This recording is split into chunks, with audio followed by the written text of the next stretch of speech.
Lord Jesus, we thank you and we praise you for making it possible for us to spend this time with you. We thank you, Lord, for all the wonderful favors and the graces that you have bestowed upon us.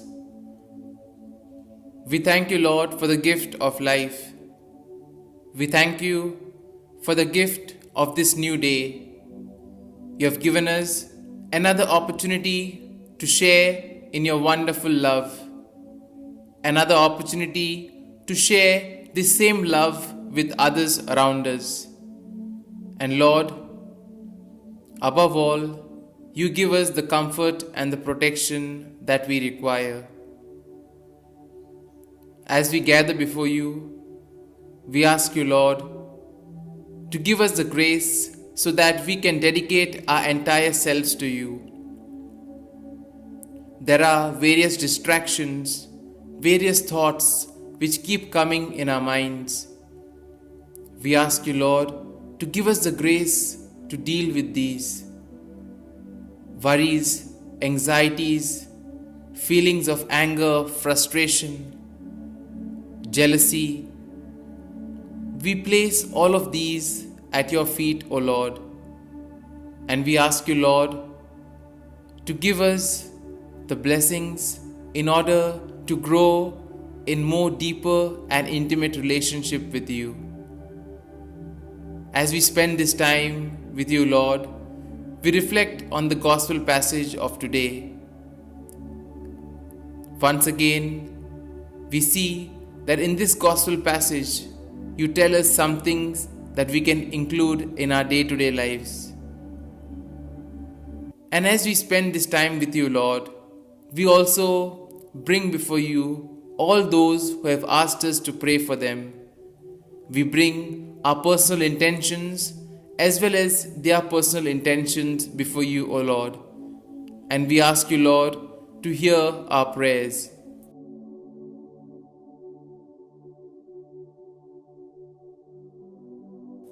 Today's gospel invites us to walk in faith.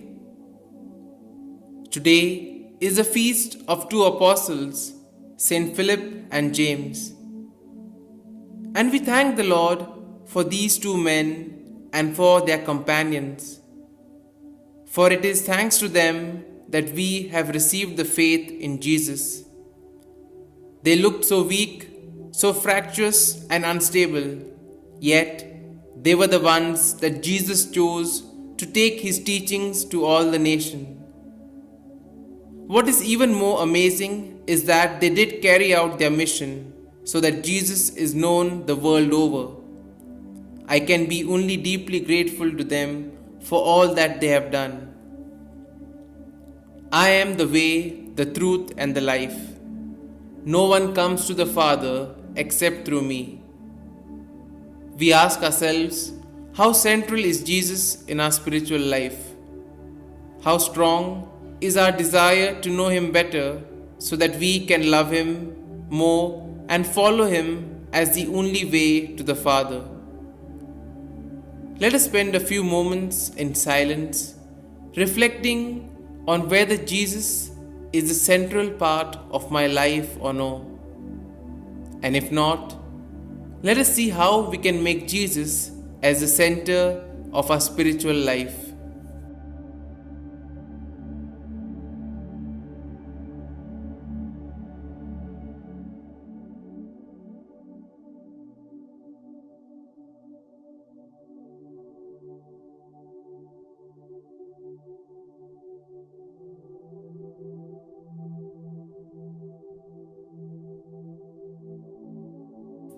I am the way, the truth, and the life. In one sentence, we have a summary of who Jesus is. He offers us a sure pathway to guide us. When the mist of uncertainties descend on us, we can cling to his abiding presence. We won't be deceived by living by his teachings, however difficult they may seem, for he is the truth. And although he asks us to deny ourselves, it is so that in letting go of our self-centeredness, we will find life in its fullness. Jesus says, I tell you solemnly, whoever believes in me will perform the same works as I do myself.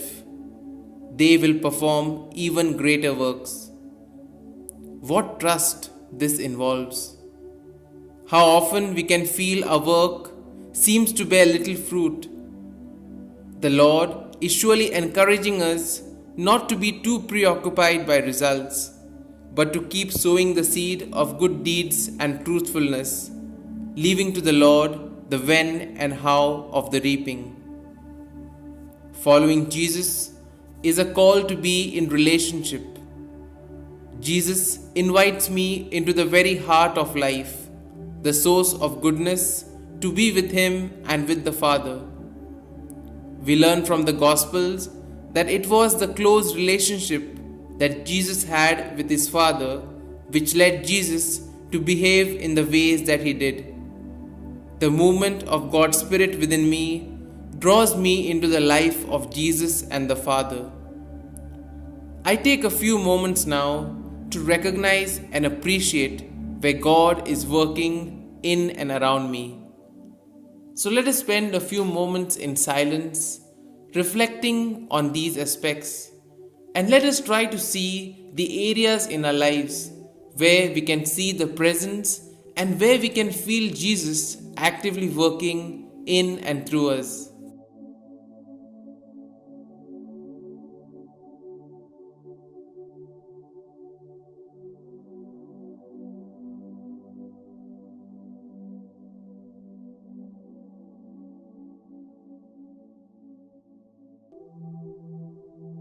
People of other religions could easily take offense at the apparent exclusivity of Jesus' claim, I am the way, the truth, and the life. No one can come to the Father except through me.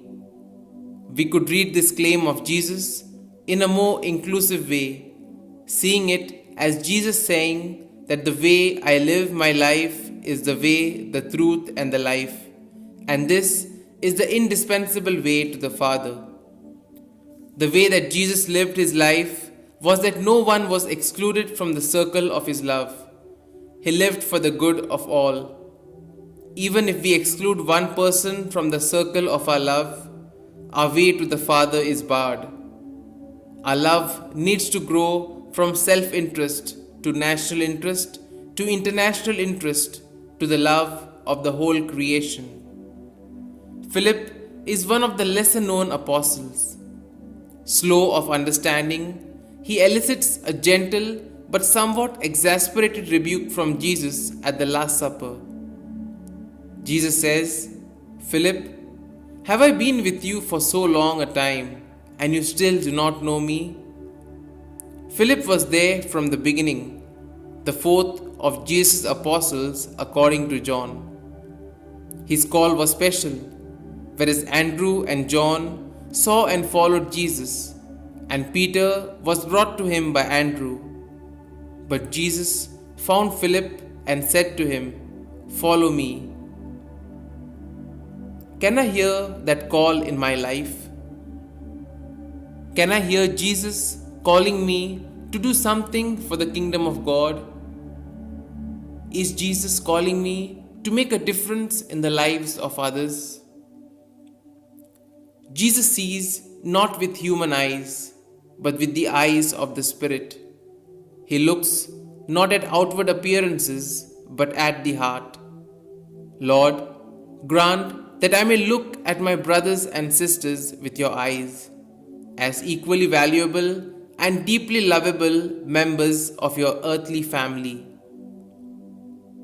It is consoling to think that even Jesus' closest friends fail to understand him. He is endlessly patient. He explains again and again until we catch on. He is always ready to speak to us in prayer. The gentle voice of God can speak to us in many ways, through friends and strangers, and through the voice of conscience within ourselves. Am I open to these channels?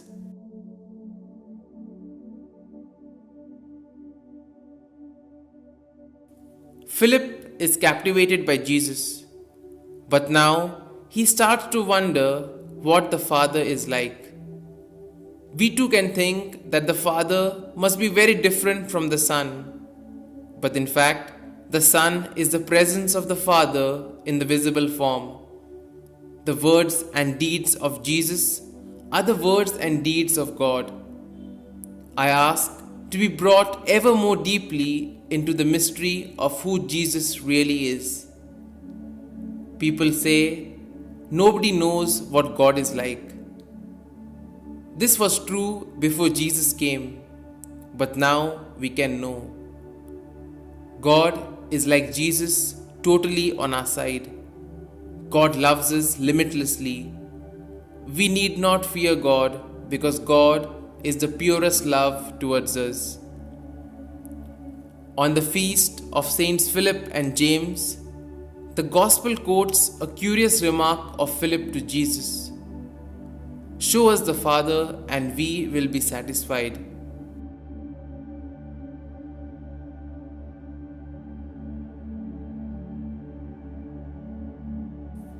Saint Augustine said that our hearts are restless till they rest in God.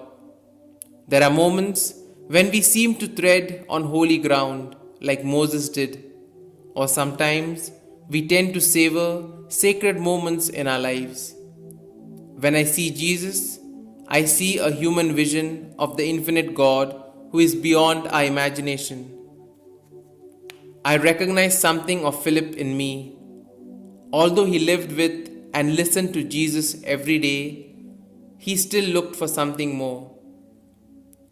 I take some time as I pray today to listen to where God has already been speaking to me in my life. Before I ask Him for anything else, I consider the gifts that God has given to me. We admire the honesty of Philip. He was able to make his needs known to Jesus openly and frankly. We realize that there is nothing in our heart and in our mind that we cannot express to Jesus. Even if we find it difficult to put words on, we take some time to let God read those deep desires of our hearts that are beyond our words. Can we see ourselves in Philip? One more thing and I will be satisfied. This is something which we often say to ourselves. But Jesus reminds Philip, and he reminds us that we already have enough. Jesus and the Father are so united that we are drawn into the knowledge and love of God as we come to know and love Jesus. Jesus desires nothing less for us. He wishes to draw us deeply into the very life of God. And as we have reflected on this gospel passage, as we have ruminated over what Jesus means and what Jesus wants to communicate with us, we ask the Lord for the grace that we too may be able to see the workings of Jesus in our lives, that we can recognize the call of Jesus, that above all, we may be attentive to where the Spirit is leading us and what Jesus exactly wants us to do. Jesus today invites us to walk the journey of faith, and this is possible only if we are rooted in Him. So today, as we reflect and as we continue to meditate on these words, let us now place our prayers and petitions to the Lord. We ask the Lord to give us the grace that we too may have an open heart and an open mind to be receptive to whatever He tells us. And also, let us pray for all those who have asked us to pray for them. Together, we put forth our prayers and their prayers before you, O Lord.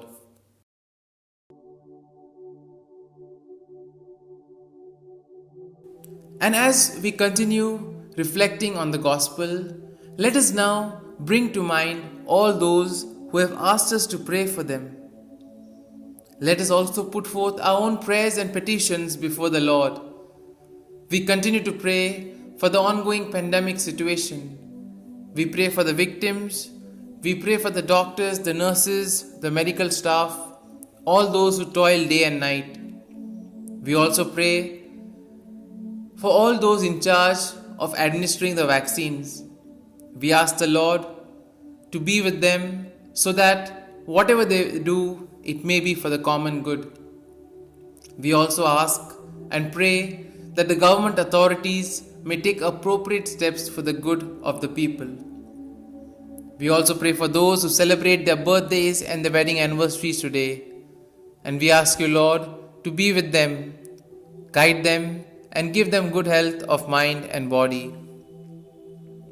We also pray for all those who are preparing for the exams and those who are yet to answer the exam. We ask you, Lord, to be with them so that all their effort and hard work may bear fruit. We also then pray for all those who have asked us to pray for them. We ask you, Lord, to listen to their prayers and to grant their intentions.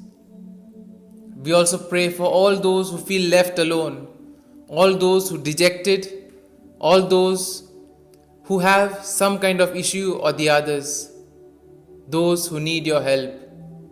Be their rock and their support, O Lord, and guide them in their journey of life. We also pray for those who are suffering from various other ailments. We ask you, Lord, to be with them and give them good health of mind and body. We also pray for peace in the world, peace among religions, peace among nations, peace within the family, in the neighborhood, and most importantly, peace within ourselves. We also ask you, Lord, to help each and every one of us, that as we continue this journey, help us to be reborn, help us to transform ourselves, to live our old lives, so that we may embrace a newer life that is filled with the Holy Spirit, that is filled with whatever you want us to do for you. And Lord, we also continue to pray for all those who feel lost, all those who have gone astray. Bring them, Lord, on the right path, show them your light, and bring them closer to you. And as we continue our prayer, as we have reflected on today's gospel, we ask the Lord that as we continue our day to day, doing our daily chores, our daily work, we ask you, Lord, to be with us, guide us, and protect us, so that our every action may reveal your love, mercy, and compassion to all those around us. Amen.